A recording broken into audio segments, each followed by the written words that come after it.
Good afternoon, everyone. I'm joined by Minister Dix here on the traditional territory of the Lekwungen-speaking people, the Esquimalt and Songhees First Nation. We've just completed our weekly cabinet meeting, and I wanted to update British Columbians on some of the initiatives that we were discussing today. Firstly, of course, the state of emergency has been extended for an additional 2 weeks. As we turn the dial up and increase our social and economic activity, it's important to make sure that we don't lose sight of the objectives that we as a province collectively embarked upon some 2 months ago. In fact, it was 10 weeks ago that we announced the first public state of emergency, and adding 2 additional weeks makes this the longest period in BC's history where emergency orders have been in place. People will remember back to 2017, the horrific fire season that year led to 10 weeks of emergency status in the province, and we are now exceeding that with, I have to say, no likely end in sight. We've been making progress. Minister Dix and Dr. Henry advise us daily of that progress, and I'm excited about the future, but we also have to recognize that we don't want to give up the ground that we have made collectively and as individuals. I also want to announce that although MLAs, members of the legislature, have been working throughout BC in every corner of the province, there is an expectation that members of the legislature will be here in Victoria, in this building, conducting the democracy that we are so fond of and is so foundational to who we are. So the 3 parties have been working with the legislative clerk, and we have found an agreement where safe resumption of the legislature can take place effective June 22nd. MLAs will be returning to Victoria so we can conduct the business of the province. Some will be here in person, some will be beaming in with technology, but at the end of the day, debate will take place, votes will be cast, and democracy will be well served. I think that as we look at other jurisdictions who have continued with their legislative processes, we have seen similar attempts to try and find a way to mix in-person activity with technology and ensuring that physical distancing can take place. And those members of the legislature who are vulnerable, maybe with illnesses that do not put them in a position where they want to mix with other members of the community, I think we can find accommodations. In fact, we have found accommodations, and I'm excited to get back to work. But before that happens, I want to acknowledge and thank members of the legislature from all political parties for the focus that we have all had on ensuring that British Columbians were at the front of our agenda.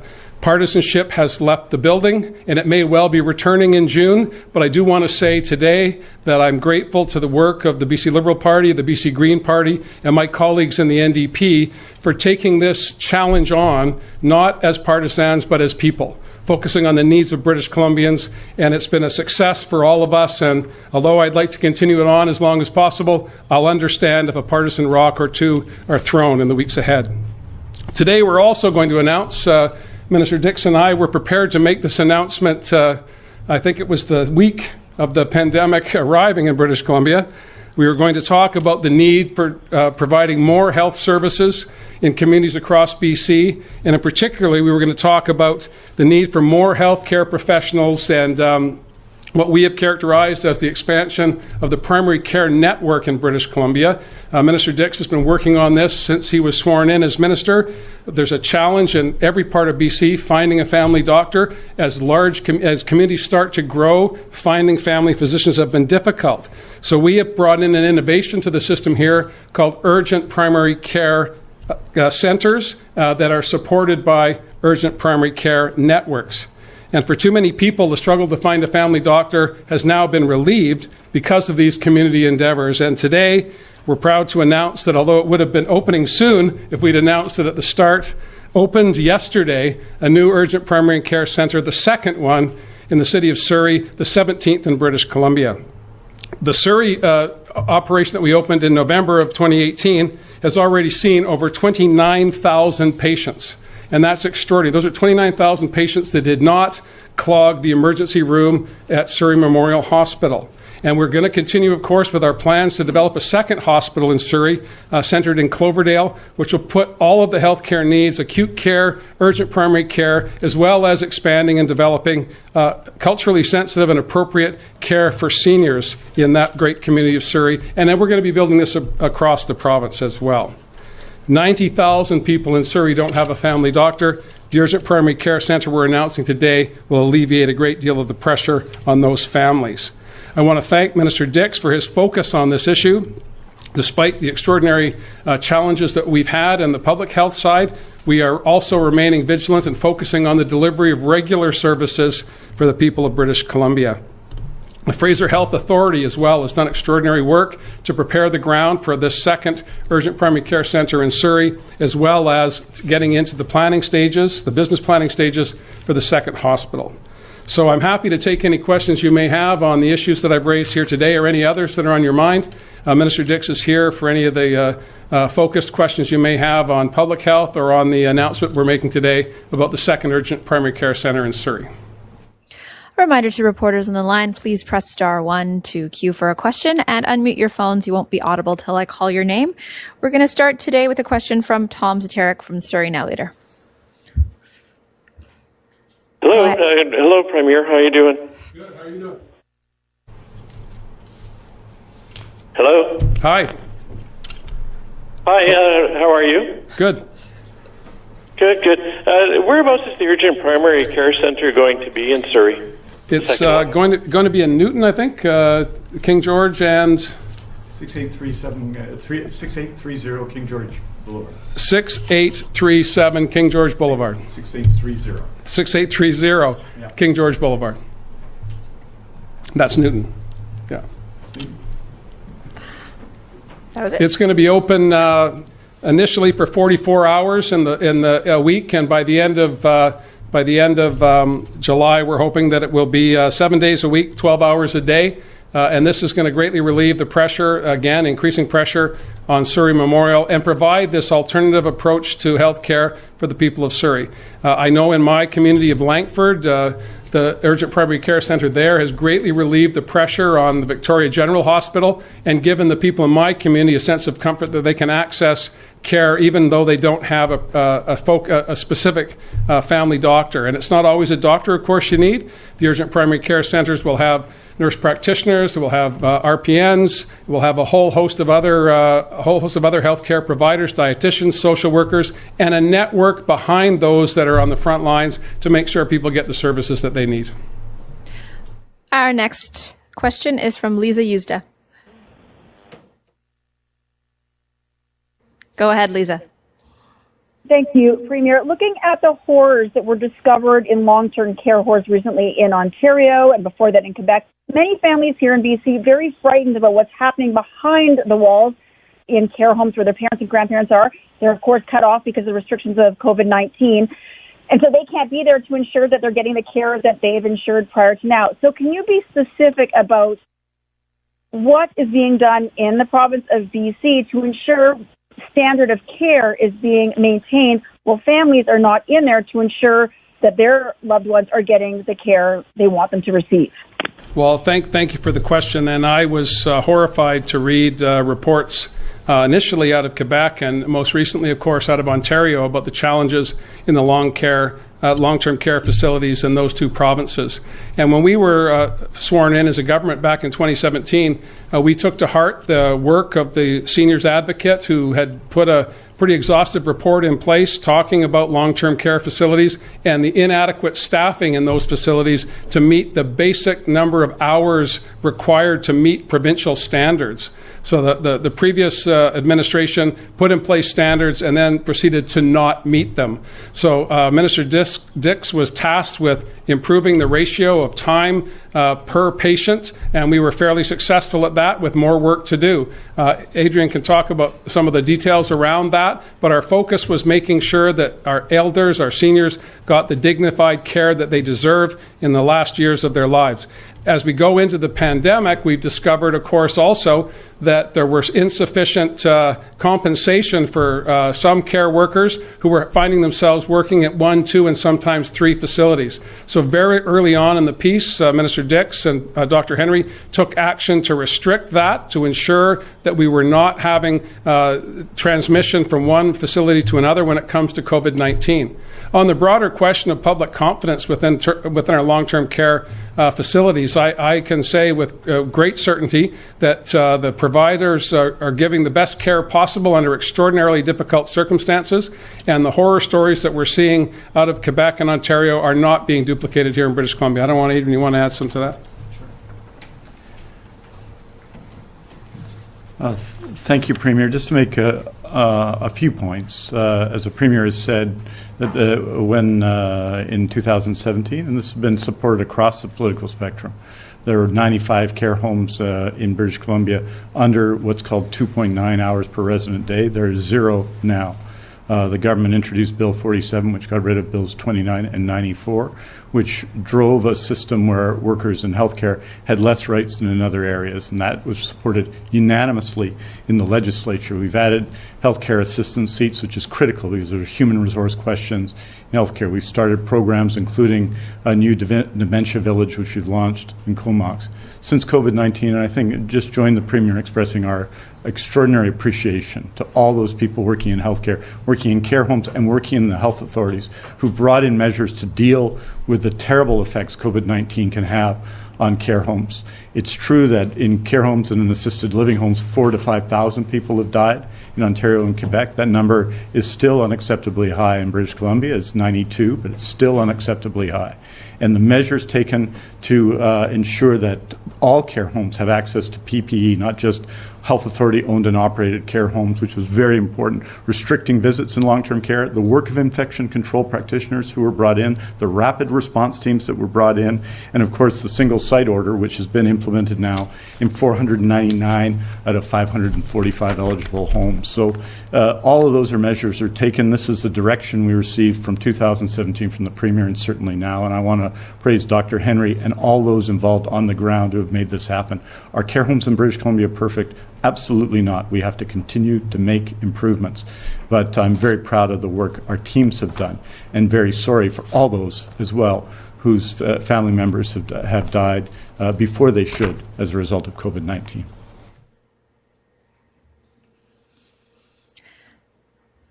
Our next question is from John Hernandez. Hi, Premier. Canucks GM Jim Benning is now saying that the Canucks are considering holding a training camp out potentially in the United States because of the 14-day quarantine rules in BC. What's your general reaction to that? They seem to be losing confidence over this hub city approach, something that you've been in favor of. What are your general thoughts on that? And if maybe Dix can weigh in French for us on that as well. Okay. Fair enough. Yeah, thanks, John, for the question. First of all, I'm excited that the Canucks are in the playoffs. That's the good news. I've spoken with the NHL. I've spoken with, we've been in touch with the NHL Players Association on the Hub City concept. The NHL has continued to have Vancouver on the list of potential sites for all of the reasons that we laid out for the officials at the NHL and the NHLPA. Minister Lisa Bear has been working with the Canucks, focusing on how we can get hockey back into the arena in downtown Vancouver and get hockey on the television screens of all of those fans across BC, across the country, and indeed around the world. But we will not waive the rules that are actually the rules of Canada, which is you require a 14-day isolation period when you're coming into the country. We fought very hard, Minister Dix and I, to make sure that those rules were being enforced, not just in BC, but indeed across the country.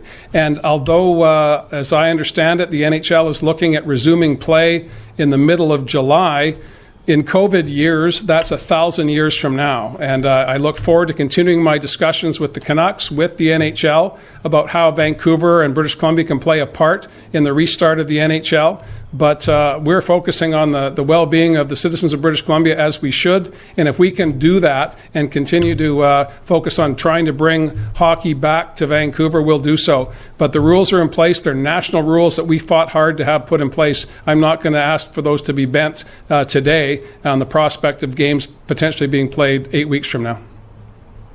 Our next question is from Binder Sajan. I'm sorry, can you repeat that? Our next question is from Binder Sajan.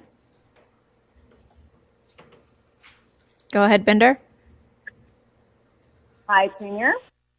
Just wanted to ask you with regards to your government's focus on supporting women. You've got a parliamentary secretary. You've talked many a time about all the things, the priority that this is and gender equity is for your government, and yet a report card out today is saying it's not giving you very good grades. And I'm just wondering how you respond to that, especially in a time during a pandemic when we've seen that women and vulnerable people seem to be most at risk. I'm not, I apologize, Binder, I'm not familiar with the report you're referring to. I'm very proud of the work that we've done on gender equity here in British Columbia. I'm very proud to say that I'm the only leader in the country that half of my colleagues are men and half of my colleagues are women, not just in my cabinet, but in my caucus. We as a political party have worked very hard to ensure that the gender diversity, the ethnic diversity, the sexual orientation diversity in the broader community is reflected in our public institutions, and we're going to continue to do that. Just yesterday, Parliamentary Secretary Mitzi Dean announced a $10 million fund to protect vulnerable people, mostly women and children fleeing domestic violence and sexualized violence. I'm proud of that, and there's more work to do. So I'm not familiar with who issued the report, and I'm not familiar with the findings, but I'm proud of our progress to date, and of course there's always more work to do, and we don't shy away from that, but I don't know what numbers you're talking about. Our next question is from Vaughn Palmer. Good day, Premier. This 14-day isolation rule, self-isolation rule that's raised some questions about the NHL. Are you concerned that that rule could also be an obstacle to reopening the film and television sector in British Columbia, where production companies might choose to locate in, say, American states where there's no 14-day rule as an obstacle to getting started to work? Well, thanks, Vaughn, for the question. We have been focused on the film and television sector. Minister Lisa Baer is responsible for that file, and we have a proud history here in British Columbia going back at least 25 years in my experience, maybe 30, of encouraging the development of Hollywood North. And we're widely regarded as I think the third largest film production center in North America after Los Angeles and New York. And we're in a place where we have a skilled workforce, we have studio space, we have post-production capacity now, a whole host of services to offer the film and television industry. And the self-isolation period, again, if you have to spend 2 weeks in isolation, Vancouver is not a bad place to do it. Vancouver Island is not a bad place to do it. And those rules are in place today at our urging, and we will ask for them to be relieved or to be diminished at a time when we believe it's safe to do so. We're going to take advice from Dr. Henry and Minister Dix and public health officials on how we're doing in keeping these numbers down. They've been very positive, as you know, over the past number of days, but we need a couple of periods of incubation periods to be confident, and then we'll maybe take a look at it then. But I know Minister Baer's in contact. We're working with Prem Gill at Creative BC and trying to make sure that production companies and those that are in the business of making films for television and the big screen understand and recognize BC is preparing for a return to an active schedule as soon as we possibly can. Our next question is from Farhan Lalji. Premier Horgan, thanks for taking my question. Just on the subject of the Canadian Football League and the BC Lions, I know that there's been some suggestion based on an ask to federal government for support a few weeks ago that ultimately an ask may involve the provinces as well. What's your thought on potentially providing some support, financial or otherwise, for that franchise? Well, there's no shortage, Farhan, of requests from every sector for assistance at this very challenging time for all of us. I'm an enormous CFL fan, a big backer of the BC Lions. I've been in contact, or they've been in contact with me since the advent of the pandemic and looking at what the season would look like.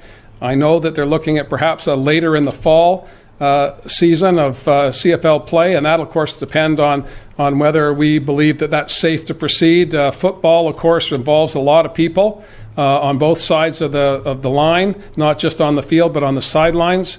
So those are issues that will need to be worked out. Dr. Henry's been pretty clear, and why I believe we've been having success, and I've said this in the past, is that rather than look for absolutes, we always look for solutions. And Dr. Henry's at the center of that. practically trying to find ways for activity to take place, not finding ways for activity to be shut down. But at the center of our activities is focusing on public health and wellness. We'll continue to do that. I'm always available to talk to the CFL, particularly the Lions and the CFL Players Association, about how I can be helpful. But there's been no formal requests at this time, but I'd love to see the Lions have a season this year. We were talking about getting in line to host the Grey Cup a couple of years down the road, and I'd like to get those discussions started as well. Our next question is from Andrew McLeod. Yeah, hi, Premier. The union Unite here did some polling recently and found strong public support for requiring businesses that have laid off workers during the pandemic to rehire the same people they laid off before they open up those positions to other people. And they found support for that, especially if the businesses have received government aid during this time. I'm wondering what, if anything, your government may be doing to address that. Well, I certainly support the initiative as you've outlined it, Andrew. I believe that businesses should be looking at their employees, their previous employees, as they start to contemplate when it's appropriate for them to restart. As gradually we look at stage 2 and then moving into stage 3 of the restart here in British Columbia. I'm always available to talk to Unite here and other organized labor as well as businesses about how we can get people back to work, how we can get to a place where we were not that many months ago, where we had 4.5% unemployment, a balanced budget, and capital programs that were, again, leading the country. I believe we will get there again, but the challenge, of course, is we need to do it together. That means labor, business, social organizations, civil society, broadly speaking, has to continue to have the focus we've had for the past 2 months. And again, anyone I talk to, the first thing they say is, how can I help? And of course, I direct them to the directives of Dr. Henry: wash your hands, keep a physical distance, do not come to work when you're sick. Everyone can do that, and everyone can contribute if they follow those 3 simple rules. But on the broader question of how do we restart the economy, getting people back to work in traditional businesses, I'm counting on businesses that were successful with their workforce to look to that workforce to return as quickly as possible, provided it's safe to do so. Our next question is from Dirk Meissner. A few minutes ago, you said July is a long time away with regards to playoff hockey. I'm just wondering if you could look and consider that by July, perhaps the 14-day quarantine restriction would not be in place. Well, that was my inference, Dirk. What I meant to say is that during the past 10 weeks, every day seems like 7 days. I call it COVID years are like days are like dog years. We are doing a whole bunch of stuff in a short period of time, and every day brings new challenges. Every day brings new opportunities. We have rules in place today that we worked very hard to establish, and because the NHL made an announcement that involved Vancouver, we're not going to go rushing to change that.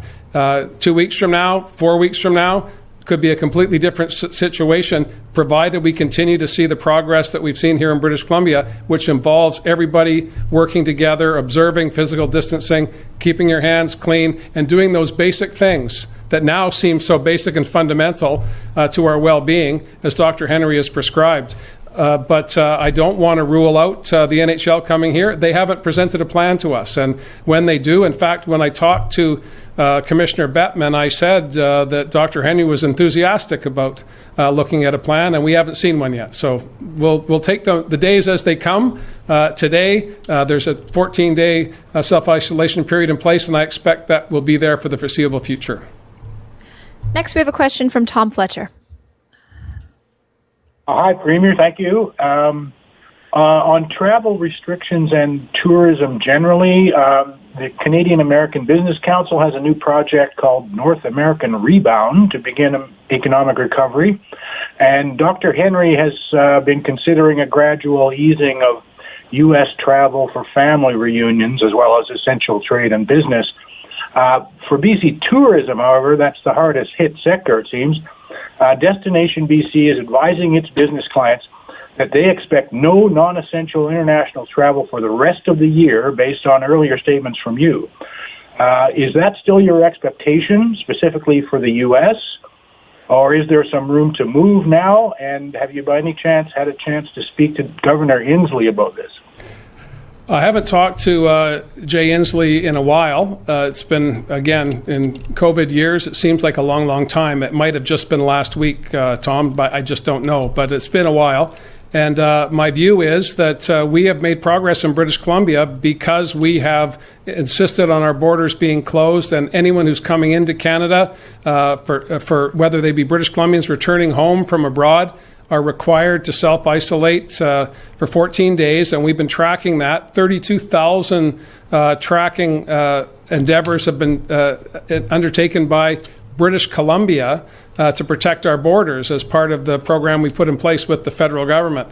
So there's been a lot of activity making sure that people are living by their word and they're living within the plan that they gave to us when they arrived in the country.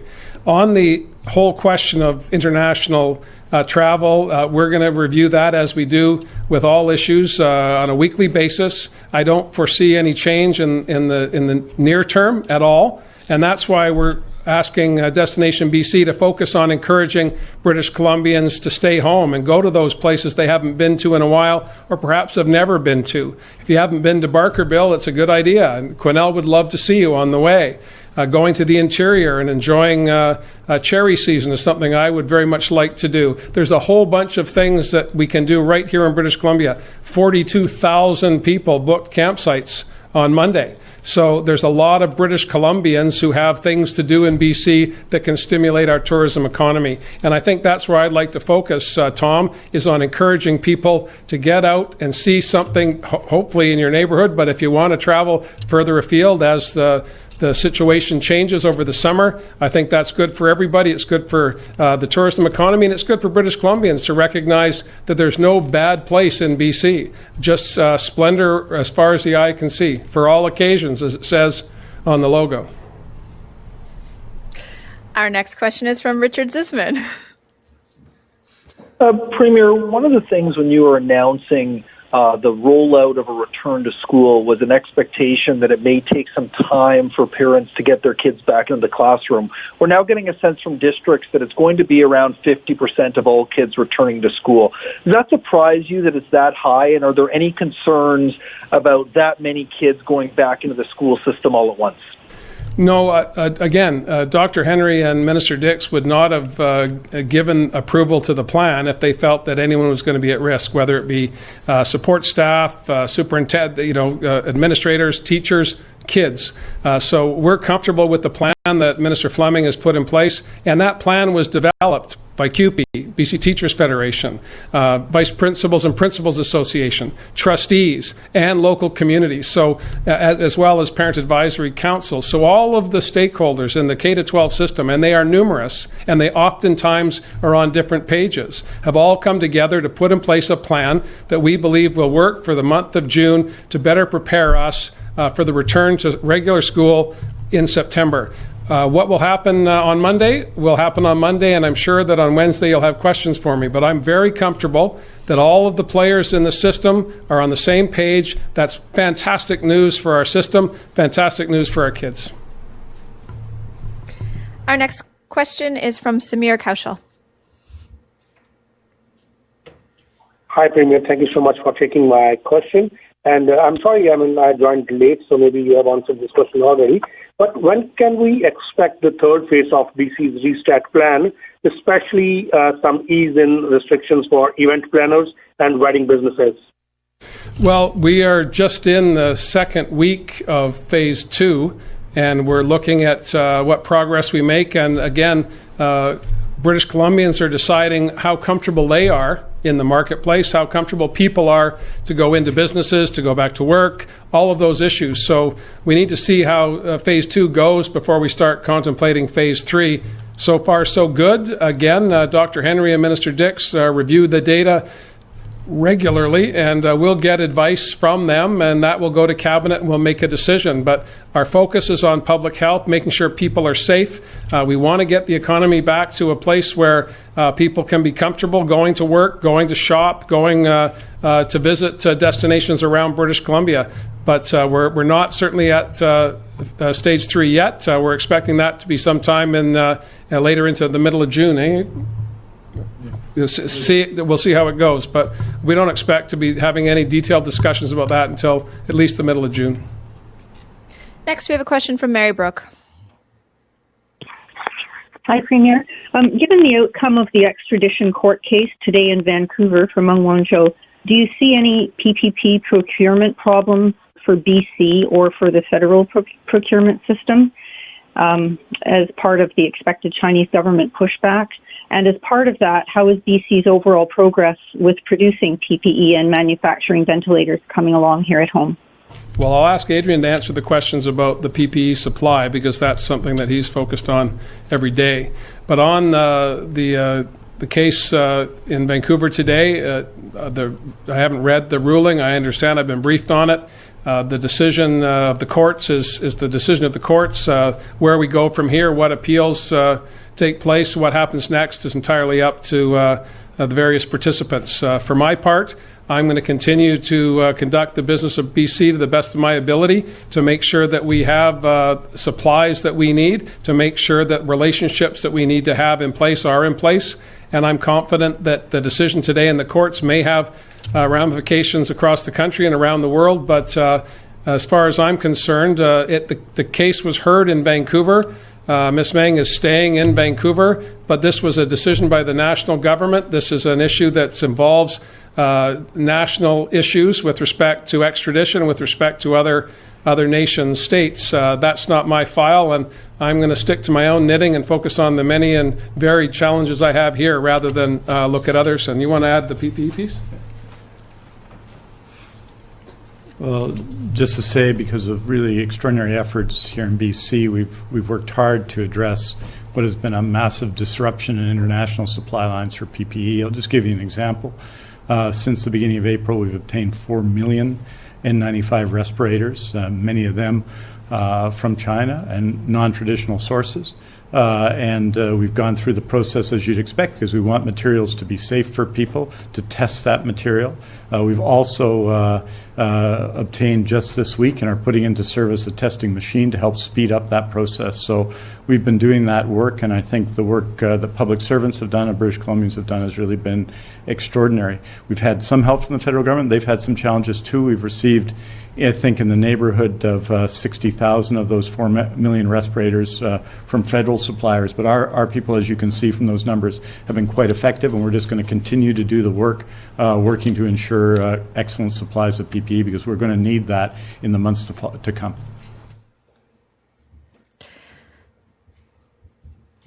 We only have time for one more question, and it's going to Sean Eckford. Thank you. Mr. Premier, yesterday I was following the Commons Finance Committee and some testimony from the Canadian Ferry Association and the Urban Transit Association about federal support. And one of the things that was said is if BC Ferries continues to face revenue shortfalls like it is, it'll have a negative effect on the recovery in ferry-dependent communities. When I asked you about a month ago, you said you were pretty optimistic about talks with the federal government on support for public transit and ferries. Sounded yesterday like there's not much cause for optimism, but do you still see that going forward well? I do, and we had success in continuing to press for a national plan to deal with sick pay, so that we don't have people going into work sick. And now that's at the formative stages, of course, but we were persistent week after week, raising the issue, building a consensus around the Premier's table, building the ask for the federal government to get involved. And we've now made some progress. I know that on municipalities, broadly speaking, and that's where put aside BC Ferries for a moment, that's where the challenge rests for our public transit systems in major urban centres, whether it be BC Transit in smaller communities like Victoria, Kelowna, Kamloops, or TransLink in the Lower Mainland. And so I've made my case again repeatedly to not just the federal government, to my colleagues across the country. And I know that Premier Ford in Ontario, with all the myriad and sundry challenges that they have there, are also critically aware of the decline in ridership on their very elaborate public transportation system and the impact that's going to have on the private sector economy, and it's going to have the impact, of course, on people who will not be able to get to work when they're prepared to get back to work as the Ontario economy opens up. So having an ally like Premier Ford to help me push the federal government on these questions has been greatly appreciated by me, and I believe we're making progress. On the ferry front, that's a bigger challenge. And of course, although we are the largest maritime province in terms of the ferry system that we have in place, the Maritimes have publicly funded transportation systems similar to ours as well, much smaller scale, of course. And so I try to build allies across the country when I make these appeals to the federal government. We found allies when it came to the borders. We're finding allies when it comes to municipalities. And of course, we're finding allies every day when it comes to sick pay. And my approach to this process, when Minister Dix and Dr. Henry and I announced the pandemic plan way back on March 5th was, and we all agreed, how do we find a way to ensure that we're maximizing the impact that we have here in British Columbia by ensuring that other orders of government are working with us. So Selena Robinson has been tireless in reaching out to local governments here in British Columbia to try and make sure that when there are issues, when there are concerns, we work on them collaboratively. And similarly, Minister Dix sits at a table with health officials across the country. Minister James sits at tables with finance officials across the country. And British Columbia has been driving the agenda in many cases because we've thought about what we need to ask. We put the work in before we get there, and then we start to build relationships. So we'll see where we go on transit. Ferries is another challenge for another day, I think. Thank you, everyone. That's all the time we have. Okay. See ya.